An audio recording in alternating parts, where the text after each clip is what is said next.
আরে তাড়াতাড়ি টিভি সাফ করো, আমাকে ডরিমন দেখতে হবে।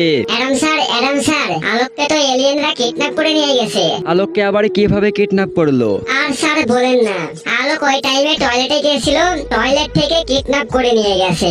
আরে গ্রিন ক্রিমিনাল, চিন্তার কোনো কারণ নেই, আমি আলোককে বাঁচিয়ে নিয়ে আসবো। কিন্তু অ্যাডাম স্যার, আলোকের এত ঘন ঘন হাগু আছে কেন? আরে বাঁদর আর বলিস না, ও রাস্তাঘাট থেকে নোংরা পরিবেশে খাবার খায়, এর কারণেই আলোকের এত পেট খারাপ করে। আরো ঘন ঘন টয়লেটে যায়। এই তো গ্রিন ক্রিমিনাল, বুঝতে পারছোস? অ্যাডাম স্যার, আর একটা কথা বলি, তোমার ভিডিওতে তো কেউ লাইকই করতে চায় না, আর অনেকদিন ধরেই দেখছি তোমার চ্যানেলের কেউ সাবস্ক্রাইব করে না। আরে বাঁদর, তুই কোনো চিন্তা করিস না, অ্যাডামকে যারা ভালোবাসে তারা এই ভিডিওতে লাইক এন্ড সাবস্ক্রাইব করে দিও। এই ভিখারি অ্যাডাম আলোককে এলিয়েনরা কোথায় কিডন্যাপ করে রেখেছে?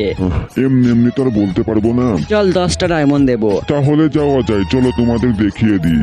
এই যে দেখেন, আলোককে এখানে কিডন্যাপ করে রেখেছে। তো বন্ধুরা, নেক্সট পার্ট দেখার জন্য চ্যানেলটি সাবস্ক্রাইব করে দিও।